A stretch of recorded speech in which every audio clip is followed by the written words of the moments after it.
আসসালামু আলাইকুম প্রিয় দর্শক, স্বাগত জানাচ্ছি পদ্মা টিভির আজকের আয়োজনে। শুরুতেই থাকছে সংবাদ শিরোনাম। প্রথমেই জানিয়ে দিব বাংলাদেশের রাজনীতিতে সম্ভাব্য পুনরাগমন সম্পর্কে শেখ হাসিনার ইঙ্গিত, ইউনুসকে তুলোধনা। জানিয়ে দেব এদিকে বাংলাদেশে শুরু রাজনৈতিক ভূমিকম্প, হাসিনার প্রত্যাবর্তনের সবুজ সংকেত। এতক্ষণ শুনছিলেন সংবাদ শিরোনাম, এখন থাকছে বিস্তারিত। তার আগে ভিডিওটিতে একটি লাইক দিয়ে কমেন্ট করে জানিয়ে দিন আপনি আমাদের ভিডিওটি কোন জেলা থেকে দেখছেন বা শুনছেন। বাংলাদেশের সাবেক প্রধানমন্ত্রী শেখ হাসিনা সম্প্রতি তার রাজনৈতিক ভবিষ্যৎ নিয়ে সরাসরি অবস্থান তুলে ধরেছেন। দীর্ঘ নীরবতার পর তিনি স্পষ্ট ভাষায় জানিয়েছেন, তার পুনরাগমন ব্যক্তিগত ইচ্ছার বিষয় নয়, বরং তা নির্ভর করবে বাংলাদেশের রাজনৈতিক পরিবেশের ওপর, বিশেষ করে দেশে স্বাধীন, স্বচ্ছ ও অংশগ্রহণমূলক নির্বাচনের সুযোগ তৈরি হয় কিনা সেটিই হবে তার রাজনৈতিক সিদ্ধান্তের প্রধান নির্ধারক। আন্তর্জাতিক অপরাধ ট্রাইব্যুনালের রায় ঘোষণার কয়েক ঘণ্টা আগে তিনি এক্সক্লুসিভ সাক্ষাৎকারে বর্তমান পরিস্থিতি, নিজের ভবিষ্যৎ পরিকল্পনা এবং দেশের রাজনৈতিক বাস্তবতা নিয়ে কথা বলেন। সেখানে তিনি পরিষ্কার করে জানান, তার অবস্থান নির্ধারিত হবে নির্বাচনী পরিবেশের ওপর। যদি এমন পরিস্থিতি সৃষ্টি হয় যেখানে আওয়ামী লীগ সহ সব প্রধান রাজনৈতিক দল অবাধে নির্বাচনে অংশ নিতে পারে এবং জনগণ স্বাধীনভাবে তাদের মত প্রকাশ করতে পারে, তবে জনগণই ভবিষ্যৎ নির্ধারণ করবে। শেখ হাসিনা উল্লেখ করেন, দক্ষিণ এশিয়ায় দীর্ঘতম সময় ক্ষমতায় থাকা নেতাদের একজন হিসেবে তার দেশ ত্যাগ রাজনৈতিক অস্থিরতার স্বাভাবিক ফল নয়। তার ভাষায়, এটি ছিল তার সরকারের স্থিতিশীলতা ভেঙে দেওয়ার উদ্দেশ্যে পরিকল্পিত একটি প্রচেষ্টা। তিনি দাবি করেন, তার সরকারের বিরুদ্ধে যেসব পরিস্থিতি তৈরি হয়েছিল তা ছিল সুপরিকল্পিত ও উদ্দেশ্যপ্রণোদিত। বর্তমান অন্তর্বর্তী সরকারের কঠোর সমালোচনা করে তিনি বলেন, নির্বাচিত সরকার না থাকায় দেশ অরাজকতা ও অনিশ্চয়তার মধ্যে পড়েছে। তার অভিযোগ অনুযায়ী সংখ্যালঘুদের ওপর আক্রমণ, সংবিধান লঙ্ঘন এবং চরমপন্থী ব্যক্তিদের মুক্তি এসবই একটি অবৈধ সরকারের কর্মকাণ্ডের উদাহরণ। তিনি জোর দিয়ে বলেন, ভোটারদের রাজনৈতিক অধিকার পুনঃপ্রতিষ্ঠা না হলে কোনো স্থিতিশীলতা দীর্ঘস্থায়ী হতে পারে না। অন্তর্বর্তী সরকারের নেতৃত্বে থাকা মোহাম্মদ ইউনুসের সমালোচনা করে শেখ হাসিনা বলেন, গণতান্ত্রিক ভিত্তি ছাড়া পরিচালিত শাসন ব্যবস্থা কখনোই দেশের জন্য কল্যাণকর হতে পারে না। তার মতে, জনগণের ভোটে নির্বাচিত প্রতিনিধিদের মাধ্যমেই রাষ্ট্র পরিচালিত হওয়া উচিত। বর্তমানে ভারতে অবস্থানরত শেখ হাসিনা নতুন দিল্লিকে বাংলাদেশের অটুট বন্ধুত্বের প্রতীক হিসেবে উল্লেখ করেছেন। তিনি বলেন, তাকে স্বাগত জানানোর জন্য ভারতীয় জনগণের প্রতি তিনি কৃতজ্ঞ। তার বক্তব্যে উঠে আসে, তার শাসনামলে শেষ কয়েক মাসে ভারতের নীরব অবস্থান নিয়ে নানা প্রশ্ন উঠলেও তিনি মনে করেন, সৃষ্ট সংকটের মূল কারণ ছিল তার রাজনৈতিক বিরোধীদের অসাংবিধানিক পদক্ষেপ। তার ভাষায়, বৈধ নাগরিক প্রতিবাদের সুযোগ নিয়ে ক্ষমতা দখলের পরিকল্পনা করা হয়েছিল। তিনি আরও বলেন, এই সংকটের পূর্বাভাস করা সম্ভব ছিল না। পরিস্থিতি এত দ্রুত পরিবর্তিত হয়েছিল যে তা সামাল দেওয়া কঠিন হয়ে পড়ে। তবুও তিনি দৃঢ়ভাবে বিশ্বাস করেন, গণতন্ত্র পুনঃপ্রতিষ্ঠার মাধ্যমে দেশ আবার স্থিতিশীল পথে ফিরে আসতে পারে।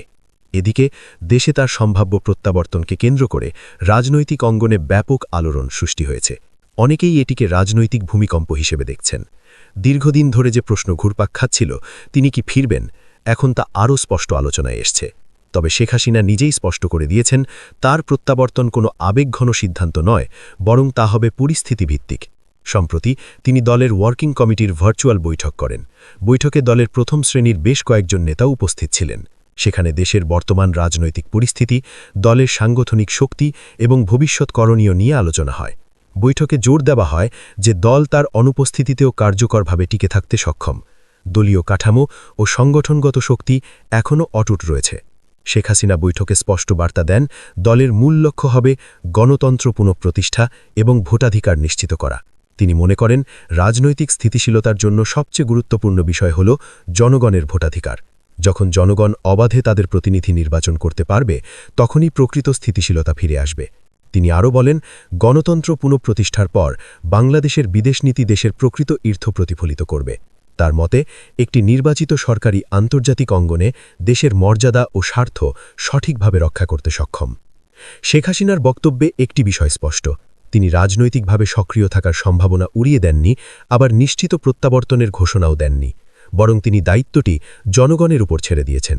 যদি দেশে এমন পরিস্থিতি সৃষ্টি হয় যেখানে সব প্রধান দল নির্বাচনে অংশ নিতে পারে এবং জনগণ স্বাধীনভাবে ভোট দিতে পারে, তবে সেই রায় হবে চূড়ান্ত। বর্তমান পরিস্থিতিতে তিনি দেশীয় স্থিতিশীলতা ও ভোটাধিকার পুনঃপ্রতিষ্ঠাকে সর্বোচ্চ প্রাধান্য দিয়েছেন। তার মতে গণতান্ত্রিক প্রক্রিয়া ছাড়া যে কোনো সরকার দীর্ঘমেয়াদে টেকসই হতে পারে না। সব মিলিয়ে শেখ হাসিনার বক্তব্য বাংলাদেশের রাজনীতিতে নতুন মাত্রা যোগ করেছে। তিনি নিজের ভবিষ্যৎকে দেশের রাজনৈতিক পরিবেশের সঙ্গে সরাসরি যুক্ত করেছেন। স্বাধীন, স্বচ্ছ ও অংশগ্রহণমূলক নির্বাচনের মাধ্যমে যদি গণতন্ত্র পুনঃপ্রতিষ্ঠিত হয়, তবে জনগণের সিদ্ধান্তই নির্ধারণ করবে তার রাজনৈতিক পথচলা। আর সেই সিদ্ধান্তের অপেক্ষায় এখন দেশের রাজনৈতিক অঙ্গন। দেশের রাষ্ট্রীয় প্রতিষ্ঠানগুলো দলীয়করণের ঝুঁকিতে পড়ছে কিনা এ নিয়ে সরব হয়েছেন জাতীয় নাগরিক পার্টির এনসিপির আহ্বায়ক ও বিরোধী দলীয় হুইপ নাহিদ ইসলাম।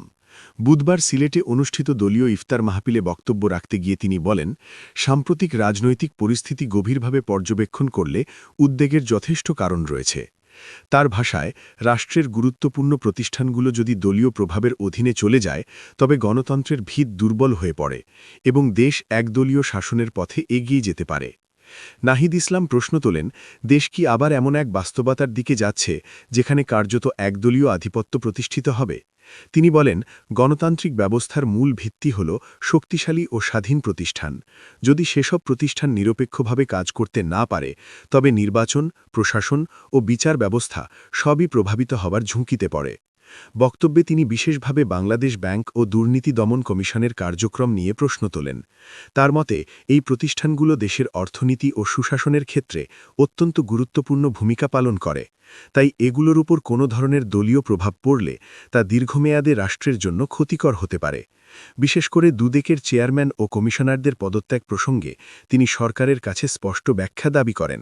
তিনি বলেন, জনগণের সামনে পরিষ্কারভাবে জানানো উচিত কেন এই পদত্যাগ, এর পেছনে কী কারণ এবং ভবিষ্যৎ পরিকল্পনা কী। নাহিদ ইসলাম জবাবদিহিতার প্রশ্নকে সামনে এনে বলেন, একটি গণতান্ত্রিক রাষ্ট্রে কোনো সিদ্ধান্ত গোপনীয়তার আড়ালে রাখা যায় না। জনগণের করের টাকায় পরিচালিত প্রতিষ্ঠানগুলোর প্রতিটি পদক্ষেপ জনগণের কাছে ব্যাখ্যাযোগ্য হতে হবে। তিনি আরও বলেন, স্বাধীন প্রতিষ্ঠানই গণতন্ত্রকে শক্তিশালী করে, পক্ষপাত দুষ্ট প্রতিষ্ঠান গণতন্ত্রকে দুর্বল করে। ইফতার মাহফিলে তিনি নেতাকর্মীদের উদ্দেশ্যে সামনে স্থানীয় সরকার নির্বাচন ঘিরে প্রস্তুতি নেবার আহ্বান জানান। তার মতে, স্থানীয় সরকার নির্বাচন শুধু একটি রাজনৈতিক প্রক্রিয়া নয়, এটি তৃণমূল পর্যায়ে গণতন্ত্রের চর্চার অন্যতম ক্ষেত্র। তাই এই নির্বাচনে স্বচ্ছতা, অংশগ্রহণ ও শান্তিপূর্ণ পরিবেশ নিশ্চিত করা জরুরি। তিনি সিলেটের ঐতিহ্যগত রাজনৈতিক ঐক্যের কথা উল্লেখ করে বলেন, মতভেদ থাকলেও সহনশীলতা ও পারস্পরিক শ্রদ্ধাবোধ বজায় রাখা প্রয়োজন। অনুষ্ঠানে বক্তব্য দেন দলের উত্তরাঞ্চলের মুখ্য সংগঠক সার্জিস আলম। তিনি বলেন, বাংলাদেশ ব্যাংক, দুর্নীতি দমন কমিশন এবং সরকারি কর্ম কমিশনের মতো গুরুত্বপূর্ণ প্রতিষ্ঠানগুলোকে অবশ্যই দলীয় প্রভাব মুক্ত রাখা প্রয়োজন। তার মতে, রাষ্ট্রীয় প্রতিষ্ঠানের নিরপেক্ষতা বজায় থাকলে প্রশাসনিক কার্যক্রম স্বচ্ছ ও গ্রহণযোগ্য হয়। তিনি হুঁশিয়ারি দিয়ে বলেন, ভবিষ্যতে কোনো প্রতিষ্ঠানকে দলীয় নিয়ন্ত্রণে নেওয়ার চেষ্টা হলে তা রাজনৈতিকভাবে প্রতিহত করা হবে। সাম্প্রতিক জাতীয় নির্বাচনের কিছু আসনে ইঞ্জিনিয়ারিংয়ের অভিযোগের প্রসঙ্গ টেনে সার্জিস আলম বলেন, গণতান্ত্রিক উত্তরণের স্বার্থে নির্বাচন মেনে নেওয়া হলেও জনগণের ভোটাধিকার খর্বের কোনো প্রচেষ্টা বরদাস্ত করা হবে না। তার মতে, ভোট হচ্ছে জনগণের মৌলিক অধিকার এবং এটি রক্ষার দায়িত্ব রাজনৈতিক দলগুলোর পাশাপাশি রাষ্ট্রেরও। স্থানীয় সরকার নির্বাচনে কারচুপি বা প্রভাব বিস্তারের অভিযোগ উঠলে কঠোর প্রতিরোধ গড়ে তোলার ঘোষণা দেন তিনি। এদিকে দলের মুখ্য সমন্বয়ক নাসিরউদ্দিন পাটোয়ারি সিলেটের সড়ক অবকাঠামোর বেহাল চিত্র নিয়ে ক্ষোভ প্রকাশ করেন। তিনি বলেন, নগরীর বহু সড়ক অত্যন্ত ঝুঁকিপূর্ণ অবস্থায় রয়েছে, যা সাধারণ মানুষের চলাচলে ভোগান্তি সৃষ্টি করছে এবং দুর্ঘটনার ঝুঁকি বাড়াচ্ছে। দ্রুত সংস্কার ও টেকসই উন্নয়ন পরিকল্পনা গ্রহণের দাবি জানান তিনি। নাসিরউদ্দিন পাটোয়ারি স্থানীয় সাংবাদিকদের প্রতি আহ্বান জানিয়ে বলেন, সড়কের বাস্তব অবস্থা গণমাধ্যমে তুলে ধরা জরুরি, যাতে সংশ্লিষ্ট কর্তৃপক্ষ দ্রুত পদক্ষেপ নিতে বাধ্য হয়। তার মতে, গণমাধ্যমের স্বাধীন ও দায়িত্বশীল ভূমিকা সুশাসন প্রতিষ্ঠায় গুরুত্বপূর্ণ অবদান রাখতে পারে। তিনি আইন-শৃঙ্খলা পরিস্থিতি নিয়েও উদ্বেগ প্রকাশ করেন, বিশেষ করে নারী ও শিশুদের নিরাপত্তা নিশ্চিত করতে কার্যকর ও দৃশ্যমান পদক্ষেপ নেওয়ার আহ্বান জানান। তার বক্তব্যে উঠে আসে, নিরাপত্তাহীনতা ও অব্যবস্থাপনা জনমনে অস্থাহীনতা সৃষ্টি করে, যা রাষ্ট্রের জন্য দীর্ঘমেয়াদে ক্ষতিকর। তরুণ প্রজন্মের আকাঙ্ক্ষার কথা উল্লেখ করে তিনি বলেন, নতুন প্রজন্ম একটি নিরাপদ, সুশাসিত ও সম্ভাবনাময় বাংলাদেশ দেখতে চায়। তাদের প্রত্যাশা পূরণে রাজনৈতিক নেতৃত্বকে দায়িত্বশীল ও দূরদর্শী হতে হবে। সবশেষে এনসিপি নেতারা দেশ ও জাতির কল্যাণ কামনা করেন। তাদের বক্তব্যে একটি বিষয় স্পষ্ট, রাষ্ট্রীয় প্রতিষ্ঠানগুলির স্বাধীনতা, জবাবদিহিতা ও গণতান্ত্রিক চর্চা নিশ্চিত করাই এখন তাদের প্রধান অগ্রাধিকার। তারা মনে করেন শক্তিশালী ও নিরপেক্ষ প্রতিষ্ঠান ছাড়া টেকসই গণতন্ত্র সম্ভব নয়। স্থানীয় সরকার নির্বাচন সামনে রেখে দলীয় নেতাকর্মীদের সক্রিয় ভূমিকা পালনের আহ্বান জানিয়ে তারা জানান, জনগণের অধিকার রক্ষায় রাজনৈতিক সংগ্রাম অব্যাহত থাকবে।